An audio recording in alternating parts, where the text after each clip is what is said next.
주님의 발자취를 따라 걷는 은혜의 기록입니다. 때로 우리는 사람의 연약함과 마주하며 믿음이 흔들리는 시험을 만납니다. 오늘 기록은 가장 존경했던 목사님의 충격적인 과거를 알게 되었지만 그분의 진정한 회개와 용서의 현장에서 더 큰 주님의 은혜를 발견했다는 한 60대 권사님의 고백입니다. 안녕하세요. 저는 수십 년간 동네 어귀에서 작은 세탁소를 운영하며 남편과 함께 교회를 섬기고 있는 60대 초반의 권사입니다. 제게는 이 세탁소에서 매일 다림질하는 셔츠 한 장 한 장보다, 아니, 제 목숨보다 더 소중한 것이 있습니다. 바로 저희 부부의 삶 그 자체인 언덕 위 작은 교회입니다. 젊은 시절 저희 부부는 남편의 사업 실패로 정말 모든 것을 잃었습니다. 가진 것 하나 없이 어린아이 둘을 데리고 낯선 동네로 도망치듯 이사 왔을 때 저희는 쌀이 없어 아이들에게 맹물을 먹여야 했습니다. 길거리에 나앉을 뻔했던 그 지옥 같은 겨울날, 저희의 손을 아무것도 묻지 않고 잡아준 곳이 바로 이 교회 성도님들이었습니다. 누군가는 쌀을, 누군가는 연탄을, 그리고 어느 장로님은 이 작은 세탁소 자리를 보증금 없이 빌려주셨습니다. 저희 부부는 그 은혜에 보답하는 마음으로 지난 30년간 단 하루도 교회에 코스니를 마다한 적이 없습니다. 남편은 장로가 되었고, 저는 권사가 되어 교회 청소부터 식당 봉사까지 교회가 저희 삶의 중심이었습니다. 그렇게 교회를 섬기던 저희에게 5년 전 한 줄기 빛과 같은 분이 오셨습니다.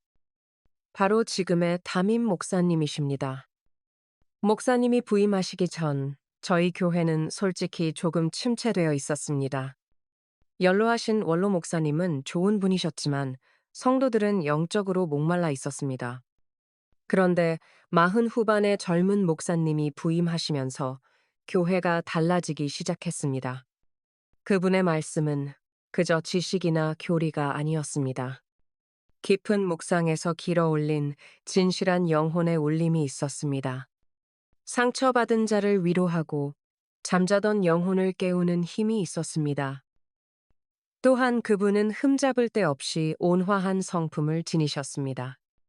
단 한 번도 화를 내는 법이 없었고 가장 가난한 성도의 이름과 기도 제목까지 일일이 기억하며 신방하셨습니다. 사모님과 두 자녀 역시 어찌나 반듯하고 따뜻한지 그 가정을 보는 것만으로도 은혜가 되었습니다. 저희 교회는 목사님 부임 이후 날마다 부흥하고 있었습니다. 저는 목사님을 뵈면 늘 하나님, 어쩌면 저렇게 주님을 닮은 분을 저희에게 보내주셨습니까? 하고 감사 기도를 드리곤 했습니다. 제 신앙은 그분을 향한 깊은 존경심 위에서 더욱 단단해지는 것만 같았습니다. 그 평온하고 완벽했던 저의 믿음이 뿌리째 흔들리는 그날이 오기 전까지는 말입니다. 그렇게 평온하던 저의 믿음에 거대한 망치가 날아든 것은 지난 여름이었습니다. 어느 주일, 저는 새신자 환영팀장으로서 예배당 입구에서 밝게 인사를 나누고 있었습니다. 그때 처음 보는 중년의 부부가 어색한 표정으로 들어섰습니다. 저는 반가운 마음에 다가가 손을 잡고 저희 교회에 처음 오셨냐며 환영의 인사를 건넸습니다. 그때였습니다. 예배 준비를 마치신 목사님께서 저에게 무언가 물어보시려고 다가오셨습니다. 제가 목사님께 새신자분들이 오셨다고 뒤를 도는 순간 그 부부의 표정이 순식간에 새하얗게 질렸습니다. 특히 그 남편 되시는 분은 손에 들고 있던 주보와 성경책을 바닥에 와르르 쏟으며 마치 귀신이라도 본 사람처럼 온몸을 부들부들 떨었습니다. 그는 목사님을 향해 손가락질하며 당신이 어째서 여기에 있냐는 듯이 무어라 소리치려 했습니다. 하지만 아내분이 다급하게 그의 입을 막고 여보 진정하라고 여기서 이러시면 안 된다고 하며 그를 부축해 예배당을 황급히 빠져나갔습니다. 목사님은 그저 갑작스러운 소란에 조금 놀란 듯 어리둥절한 표정으로 그들이 사라진 문 쪽을 바라볼 뿐이었습니다. 저는 남편에게 아무래도 몸이 많이 편찮으신 분들 같았다고 말하고 대수롭지 않게 넘겼습니다. 하지만 그 남자의 원망과 공포가 뒤섞인 그 눈빛이 이상하게도 제 마음에서 떠나지 않았습니다. 문제는 그 다음 주에 터졌습니다. 수요일 저녁, 남편과 함께 수요 예배를 드리고 세탁소 문을 닫으려는데 그 부부가 저희 가게 앞 어둠 속에 서 있었습니다. 저는 깜짝 놀랐지만 이내 반가운 마음에 지난 주일에 뵙고 걱정했는데 몸은 좀 괜찮으시냐고 말을 건넸습니다. 그러자 그 아내 되시는 분이 저를 보자마자 그 자리에 털썩 무릎을 꿇고 울기 시작했습니다. 권사님, 장로님, 제발 저희 얘기 좀 들어달라고 이 교회에, 이 동네에 큰일이 났다고 했습니다. 남편과 저는 너무 놀라 그분들을 가게 안 다림질대 옆 작은 의자에 모셨습니다. 그리고 그날 밤, 늦은 세탁소의 스팀 다리미 소리 대신 한 가정이 무너지는 절규를 들어야 했습니다. 그 남편 되시는 분은 20년 전 지방에서 꽤 큰 규모의 식품 공장을 운영했다고 합니다. 모든 것이 순조로웠지만 외동아들이 원인 모를 희귀병으로 쓰러지게 되자 지푸라기라도 잡는 심정으로 용하다는 곳을 찾아다녔다고 합니다. 그러다 한 기도원을 찾아갔습니다. 그 기도원의 원장은 신비한 능력으로 병을 고친다며 수백 명의 사람을 끌어모으던 자였습니다.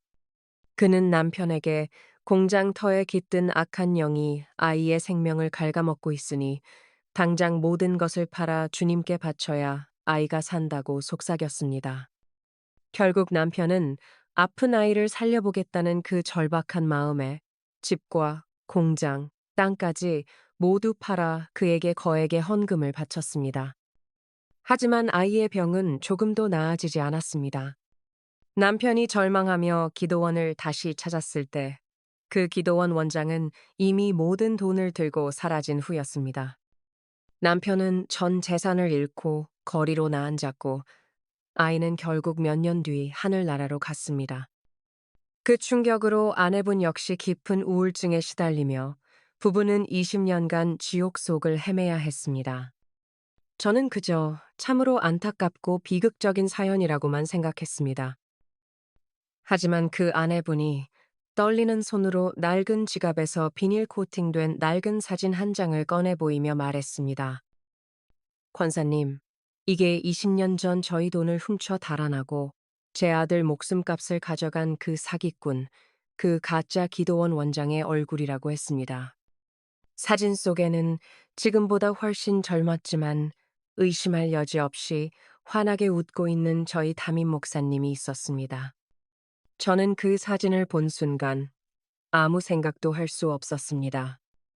머릿속이 하얘지고 심장이 쿵 하고 세탁소 바닥으로 떨어지는 것 같았습니다.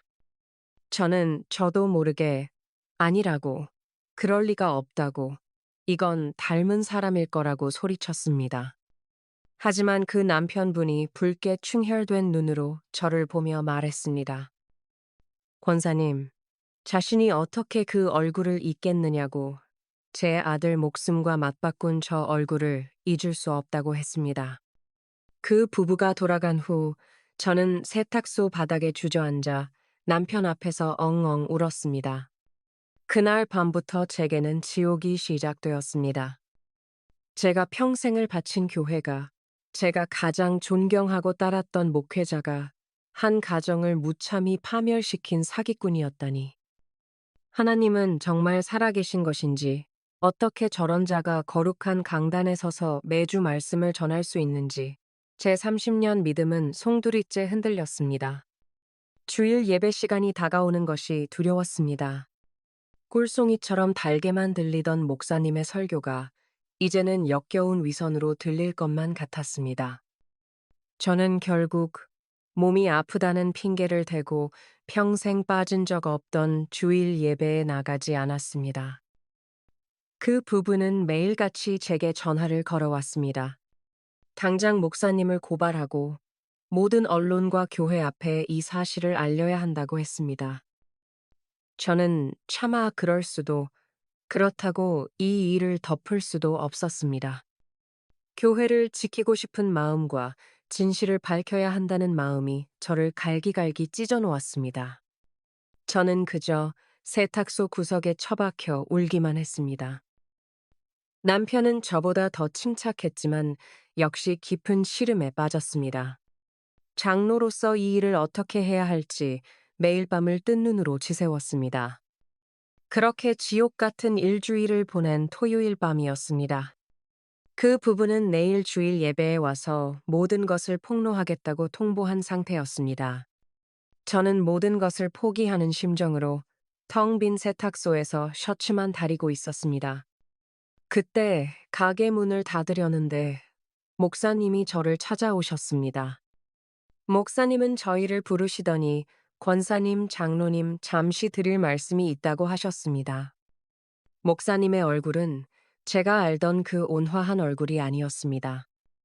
핏기 하나 없이 창백하고 일주일 사이에 10년은 늙어버린 듯한 고통스러운 얼굴이었습니다. 남편이 목사님을 안으로 모셨습니다. 무거운 침묵이 흘렀습니다. 제가 먼저 입을 열 용기가 나지 않았습니다. 그때 목사님께서 굳게 감고 있던 눈을 뜨고 저희 부부 앞에 무릎을 꿇으셨습니다. 목사님께서 장로님, 권사님, 자신이 다 말씀드리겠다고 했습니다. 목사님은 그 부부를 지난 주일 보자마자 알아보았다고 했습니다. 그리고 내일 주일 예배에서 모든 것을 성도님들 앞에 고백하겠다고 하셨습니다. 저는 차라리 소리치고 싶었습니다. 제발, 교회를 무너뜨리지 말아달라고, 이대로 조용히 떠나달라고 애원하고 싶었습니다. 하지만 제 입은 마치 돌덩이처럼 굳어 아무 말도 나오지 않았습니다. 다음 날, 저는 마치 사형장으로 끌려가는 사람처럼 무거운 발걸음으로 예배당에 앉았습니다. 아니나 다를까, 그 부부도 독이 바짝 오른 얼굴로 맨 앞자리에 앉아 있었습니다. 성도님들은 아무것도 모른 채 평소처럼 찬양을 하고 있었습니다. 설교 시간이 되었고 목사님이 무거운 표정으로 강단에 서셨습니다. 그는 성경책을 펼쳤다가 이내 덮었습니다. 그는 사랑하는 성도 여러분, 오늘 자신은 설교 대신 끔찍한 죄를 고백하려 한다고 말했습니다. 예배당이 순식간에 조용해졌습니다. 목사님은 떨리는 목소리로 자신의 과거를 고백하기 시작했습니다. 그는 신학을 한 적도 없는 그저 돈에 눈이 먼 사기꾼이었습니다. 사람들의 절박한 마음을 이용해 신비한 능력이 있는 척하며 돈을 뜯어내던 쓰레기 같은 인간이었습니다. 그는 울면서 저기 맨 앞자리에 앉아 계신 두 분이 바로 자신이 20년 전 모든 것을 빼앗고 가정을 파멸시킨 피해자라고 고백했습니다. 성도들은 경악했습니다. 목사님은 계속해서 말씀하셨습니다. 그분들의 돈을 가지고 도망친 후 그는 몇 년간 죄책감과 공포에 시달리며 숨어 살았다고 합니다. 그러다 어느 시골 교회의 새벽 기도에 그저 몸을 숨기려 우연히 들어갔다고 합니다. 그리고 그곳에서 자신 같은 죄인을 위해 아무런 대가 없이 십자가에 못 박히신 예수 그리스도를 인격적으로 만났다고 했습니다. 그는 자신의 죄가 얼마나 크고 무서운지 깨닫고 다음 날 바로 자수를 했고 죄값을 치르고 감옥에서 나왔다고 합니다. 그 후 모든 것을 버리고 가장 낮은 곳에서부터 다시 신학을 공부했고 평생을 자신의 죄를 회개하는 마음으로 자신처럼 절박한 영혼들을 속이지 않고 올바른 길로 인도하는 진짜 목회자가 되기로 서원했다고 했습니다. 그는 울면서 자신은 이 거룩한 강단에 설 자격이 없는 죄인이라고 오늘부로 이 교회를 떠나겠다고 했습니다. 목사님은 강단에 엎드려 통곡했습니다. 예배당은 울음바다가 되었습니다. 저는 흠 하나 없는 완벽한 목회자가 아니라 자신의 죄를 정직하게 인정하고 뼈를 깎는 회개를 하는 한 영혼을, 한 명의 죄인을 보고 있었습니다. 그때였습니다. 맨 앞자리에 앉아있던 그 남편분이 부들부들 떨며 자리에서 일어나 강단으로 걸어 나갔습니다. 그는 목사님을 노려보며 주먹을 불끈 쥐었습니다. 저는 두려움에 눈을 질끈 감았습니다. 아, 결국 교회가 무너지는구나. 하지만 이어진 것은 폭력이 아니었습니다. 그 남편분은 엎드려 우는 목사님을 끌어안고 자신도 짐승처럼 엉엉 울기 시작했습니다. 자신이 목사님을 20년 동안 죽이고 싶도록 미워했다고 했습니다. 그런데 20년 만에 만난 당신이 내 돈을 훔쳐간 그 사기꾼의 모습이 아니라 이렇게 진심으로 회개하는 목회자가 되어 내 앞에 서주어서 차라리 고맙다고 했습니다. 그날 저희 교회 모든 성도들은 사람의 흠없는 과거가 아닌 그 사람의 끔찍한 죄를 덮고도 남는 하나님의 용서와 진정한 회개의 능력을 보았습니다. 목사님은 교회를 떠나지 않으셨습니다. 오히려 그 부부에게 평생 사죄하는 마음으로 자신의 월급 대부분을 그분들의 남은 삶을 위해 보내며 섬기시기로 했습니다. 그 부부 역시 저희 교회의 가장 신실한 성도가 되셨습니다. 저는 그날 이후 다시 세탁소 문을 열고 기쁘게 다림질을 합니다. 저의 믿음은 흔들렸던 것이 아니었습니다. 사람을 바라보던 저의 교만한 믿음이 깨어지고 죄인을 변화시키시고 그를 통해 일하시는 진짜 하나님을 만나는 과정이었을 뿐입니다. 저의 이 고백이 혹시 사람의 연약함 때문에 시험에 든 분이 계시다면 그 너머에서 일하시는 주님을 바라보는 작은 계기가 되기를 소망합니다.